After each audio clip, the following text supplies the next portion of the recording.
when I dreamt, and there's nothing wrong with having ridiculous dreams, because you're coming across as frankly ridiculous. Okay.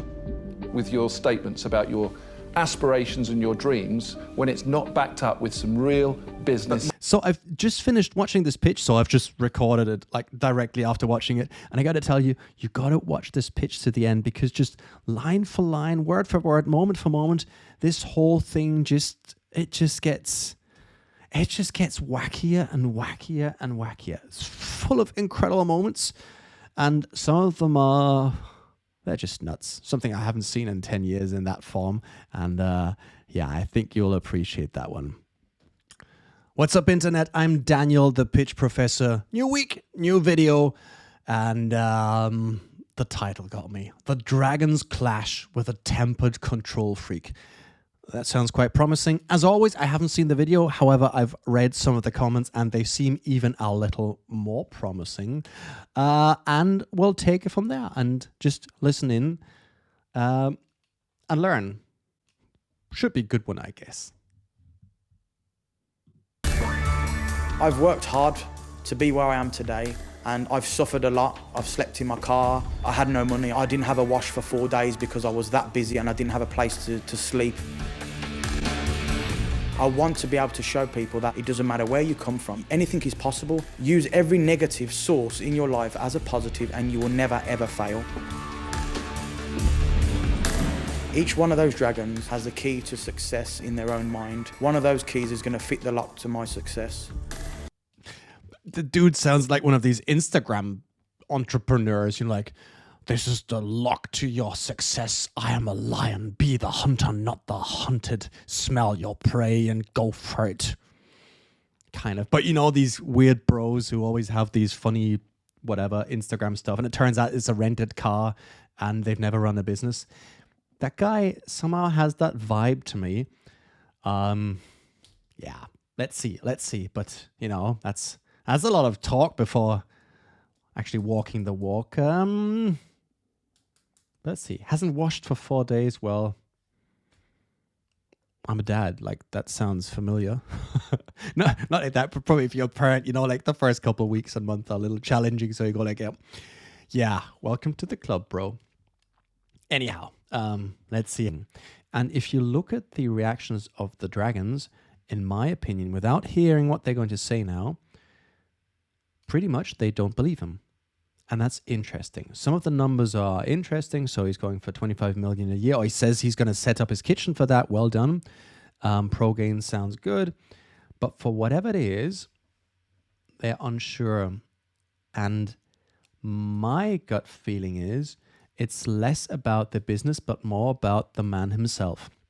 By the way, if you're thinking, Daniel, how come you put yourself in the position to talk about that stuff? Well, I've spent more than 10 years working on pitches. I still do that. That's my bread and butter. They call me the pitch professor for a reason. I've worked on more than 10,000 pitches. So I kind of enjoy doing this. I enjoy doing this in public. However, that's why I'm saying this, I'm just sharing my opinion. If you have a different opinion, just post it in the comments. I love that stuff. Comments make me happy. Even if they're negative, that's great. Go for it because that's your opinion. The internet is free, right? At least that's what they say. So post away. Let's see what the dragons have to say. So can I describe what I think you've got here? Because I don't know whether I missed it, but I wasn't really clear. Quick thing here. That's a very negative response. That's bad. I host a lot of pitching competitions, and if the first reply is, look, I'm not sure if I understood exactly what you're doing or saying, but that means your pitch did not hit its mark. That's not what you want. You want to be crystal clear what it is what you've got and what it is what you need. So if you're starting out on your pitch, here's a small pro tip. Take a piece of paper and write down how much time do you have, to whom are you pitching, and what is it you're actually looking for. That gives you instant clarity to start with. Pretty sure Marco has not done that. Clear. I think you've got a food-based business. Yeah. People transact through a website. Right, yeah. So I go onto your website. Yeah. Do you tell me the type of thing I should be eating, or do I just shop? We have both options, so you can select whether you want weight loss, bodybuilding, and also, you know, emailing us with advice with your macros, which we specifically do to your needs. So, pro-gains. Pro-gains. That's right. Pro-gains to progress is the motto. Okay. And is there any sort of protection or anything on any of this? We're trademarked, and we're in dispute with a company called Maximuscle for the trademark, which they're objecting to because they have a bar called Pro-gain. Gosh, I stumbled across something there, didn't I? Yeah. That was... No, I was open to saying this. Hold on a minute. Yeah, no problem. Right, so I'll just go in there. Two things, two comments. Number one, Pro-gain, interesting brand name. Just for me, I think it's a great brand name if your target group are people who actually intend on gaining, as in like weightlifters who want to put on weight. If your target is, for example, to lose weight, then I think it's a bit of a tricky name. Speaking of tricky names, Deborah has kind of stumbled upon something here that there seems to be a bit of a challenge. What I like is the way Marco approaches it, and he seems to be transparent about it. Says, look, we have this challenge, we have a dispute here, fair enough. So he's not hiding it, he's not masking it. Good on him. Fair enough. Pro-gains is actually technically protected. So legally, you have I've got the trademark. trademarked. Yeah, I've got the papers. You've got the papers to say it's 100%. trademarked. Yeah, 100%. Okay. Yeah. Then what happened? Obviously, we applied for the trademark. It was granted, but then there was an objection by this company. And with that, Sorry, before it was granted or after it was granted? No, it was granted and then they objected. How much money have you spent on that so far? £170 it was. What, to get the trademark? Yeah, to get the trademark, yeah. That's a great question. How much money have you spent on this? That's a great, let's call it a question where they're trying to trigger something in him. Now, I don't know how much it costs in the UK. I'm based in Austria. To get a trademark granted costs thousands and thousands of euros for a country. And just by asking, how much did it cost you, is a great way of hearing, what is it you actually bought? And by saying 187 or whatever it was pounds, I'm 100% sure by now he doesn't have the trademark. He can't have it for that. And Deborah's reaction is the same. She's going, what? That's bad. That's very bad. And that's the moment where he's being caught with his pants down. And that's going to suck from here. From here on, I'm pretty sure it's going downhill because a trademark is straightforward. You either get it or you don't get it.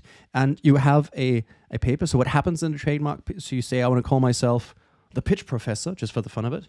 And then someone looks and says, is there anyone else calling yourself, him or herself that way? You check it.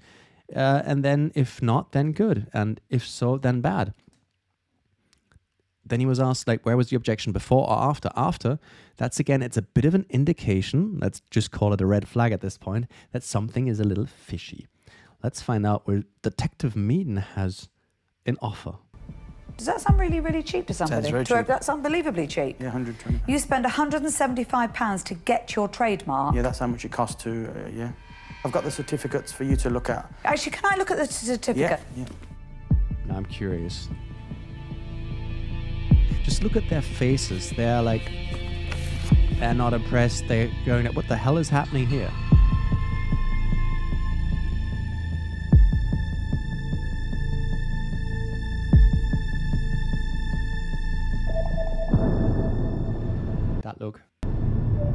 That looks not good. Is this the only... Have you got another piece of paper? I think that's all I've give you, yeah. I haven't, yeah. But it's not trademarked, is it?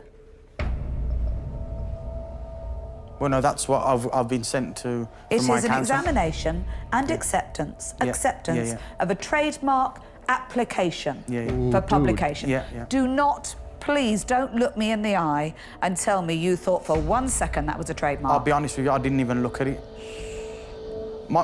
Imagine someone says, what's your degree? I have an MBA. Okay, great. And when did you finish university? Here's my document. It says, oh, so you applied for university. You didn't finish it? No, but it says application for an MBA, so I have an MBA.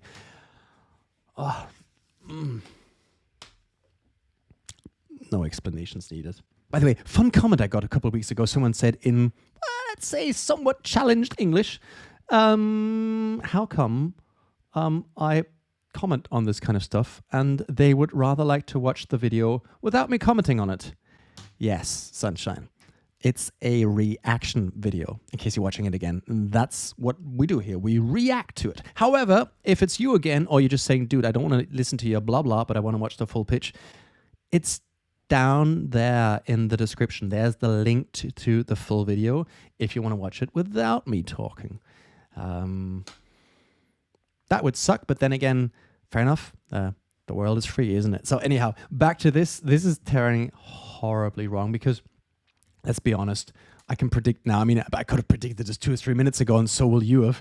Like, there's no investment happening. The guy's absolutely shot his credibility to smithereens. And now at this point in time, it's just about like how bad does it get? Good for the video, bad for Marco. However, it says they're going to clash with a tempered control freak. So bring it. Now, let the humiliation start. No. Yeah, maybe. That's quite a beating, isn't it? And at this point in time, I mean, she does it rhetorically so well. She says, what else? He says nothing. And then she says, so what about the brand? What about the food? What about that? And every time he's just, and I don't think he even notices it. And he's kind of this guy, I mean, I see this a lot in like, let's say the entrepreneurial field of, let's call them wantrepreneurs, which is not a negative thing. I'm just saying there's entrepreneurs, those who have a business, and then there's a lot who are really curious about starting their own business. And then there's 2 types. The one type, you're probably that type, that say, look, there's a problem I need to solve and I want to make this work and I don't know how yet. Those are people who are going to be entrepreneurs. There's something they want to solve. There's something they have to make work, and they're happy to make money along the lines. And the thing is that you don't need any kind of formal training from day one on to make this work. I've met incredibly successful people without having MBAs and whatnot, but they're willing and open to learn and to work with others who have certain domain knowledge. And then there's another type. So the first type is the person who actually want to run a business for running businesses or making things work. They got to fix. So they're driven by something from the inside. And then there's type 2, and that's the ones who want to run a business for the lifestyle, to write entrepreneur on Instagram or on whatever it is, on TikTok, on whatever all that stuff is called, because they like showing off the lifestyle of it. And that means they can talk the talk, but very rarely can they walk the walk. And it's sometimes hard if one transitions into the other direction, because it's a question of what sources do you look at? Where do you learn from? Do you learn from true entrepreneurs who give you a feeling and this is what the whole thing is about? Or do you learn from all these bullshit Instagram entrepreneurs who give you this bizarre parallel world of what entrepreneurship is and what it isn't?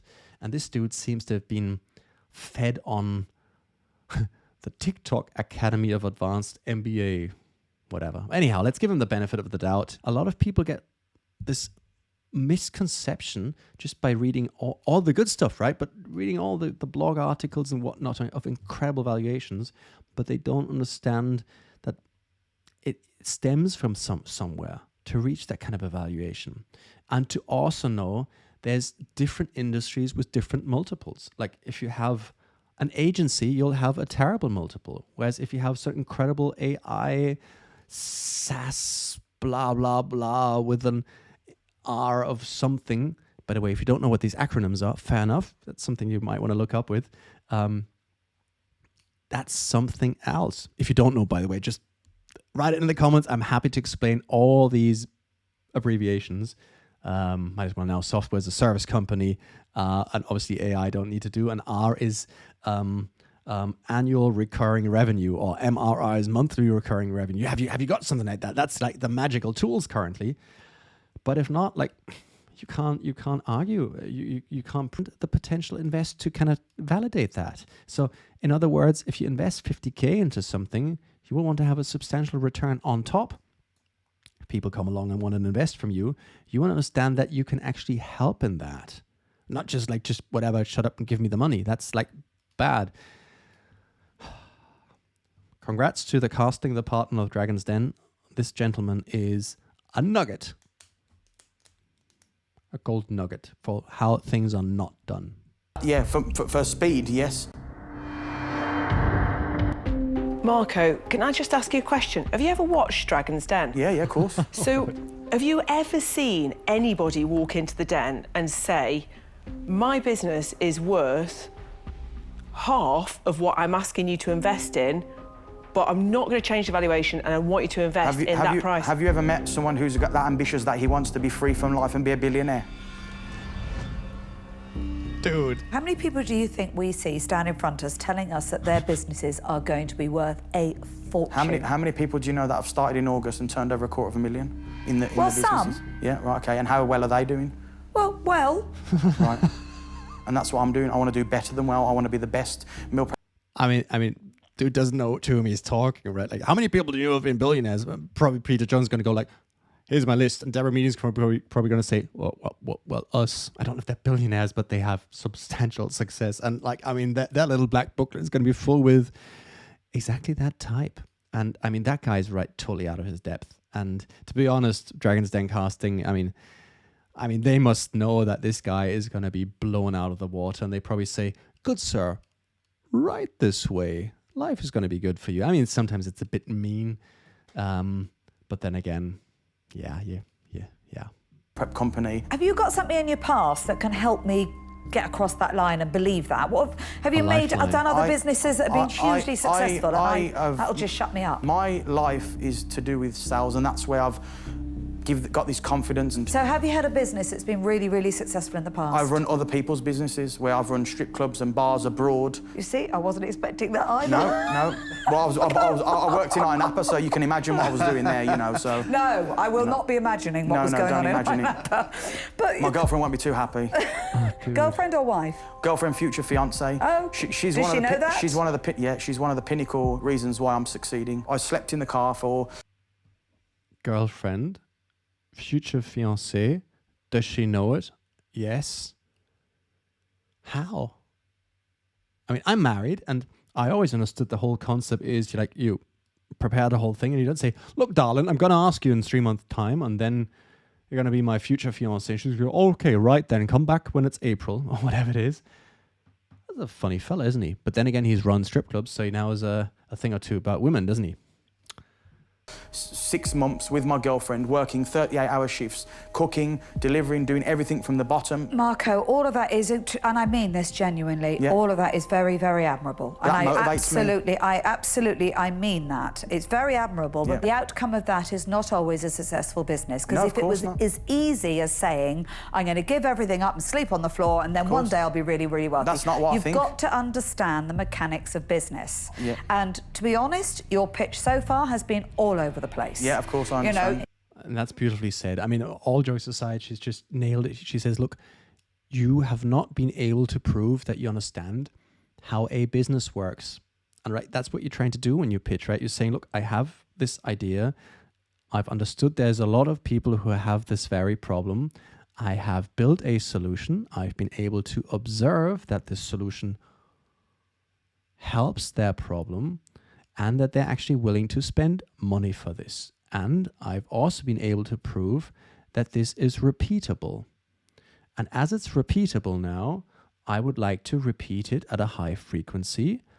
Therefore, I don't want to do this out of my cash flow, or I need a substantial amount of money to feed it in the top to grow this business. And that's what you're trying to prove. Could also be now to build something to get to that step. But Deborah's just put it so nicely. He doesn't understand the mechanics of how business works, and that's unfortunate. Of course, he really wants this, but just wanting something is not what's required, and that's what I mean. That upsets me so much with all these like bullshit entrepreneurs on the interweb. Some of you could say I'm one of them, of course, because I'm also on the interweb and rambling. But the point being is these kind of, I'll make you rich overnight, yada, yada, book my course and la, la, la. And then there's good ones out there, but most of them are not good. So if you are thinking about doing one of these courses, just understand who's doing it. Who is the one who wants to teach you, and how can they prove that they are good? So always try and see what kind of credentials do they have. Speak to others who've done these courses. Look at the results. And let's say Lewis Hamilton offers a course on go-karting. Yeah. Probably if you Google Lewis Hamilton, you'll find that the man has substantial know-how on that. Whereas if you find a course on someone who says, book a 2-day course and become a Formula One world champion overnight, and you Google this person, you can't find much other than that he has, let's say, I don't know what, a driving school. Some would have a little element of doubt to it. It's not good enough to say that you don't know that you've got a trademark. It is not good enough to say that your Very value is half the responsible. value that you've asked us. None of that is good enough. And that's the bit you've disappointed on. Yeah. Not the sales bit. No, of course. So I'm really sorry, but I won't be investing. I'm out. A reality check from Deborah Meaden, as perhaps inevitably she becomes the first dragon to refuse to back the self-assured entrepreneur. Standing a bit like a bouncer, But isn't he? Tuka Suleiman hasn't quite given up the ghost on Marco or his nutritious meal business. I love your drive, your passion. However, my biggest concern Yep. would be health and safety and hygiene. Right, okay, yeah. For instance, one of my biggest customers is Marks and Spencer's. Yeah. So is your factory, or your kitchen, my apologize, kitchen, yeah. Unit converted suitable into a for kitchen. anybody to come and inspect? I mean, good point. If he says, I haven't washed for 4 days and I run a kitchen with delicious foods. I mean, I know there was a bit of a time lag between, but still, understand that even these kind of bravado moments, they prime a picture in your head. What does it mean in reality? If you're about to pitch and say, look, I've been drinking all night, but this is about as good as it gets, and then you pitch, people are going to think of that. That's the way you prime their brains. Whereas if someone says you're ready and you say born ready, I'm not saying you should say that, but people are like, okay, I understand. How do you feel? I'm good. I'm on it. I'm excited. Let's go. That's something else than saying I'm really hungover and I just want to go home. That's, again, it's a different form of energy. Let's see. It's funny that you should say that, because one of my meetings was, when I first moved into the unit, is I went ballistic because of how messy they left it. Right. And I licked the desk and I said, this is how clean it should be. I should be able to lick the desk. And, you know, can you imagine all the staff trying to keep a straight face when I was doing that? And, you know, I kept a straight face. trying to keep a straight face. Yeah, well, there you go, you know. And I said, that's how clean my kitchen should be. And if it's not clean like that, ask yourself why. Someone's been watching Wolf of Wall Street and that stuff a bit too much, right? I'll lick my desk. You said last month you turned over 80,000. How many meals is that? I'm averaging 5,000 meals a week. So you're a quarter of the way there towards your target. Really impressive. And who are you selling those 5,000 meals a week to? Every Tom, Dick and Harry.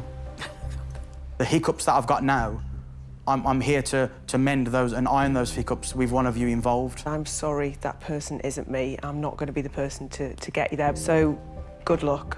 Thank you. I'm afraid I'm out.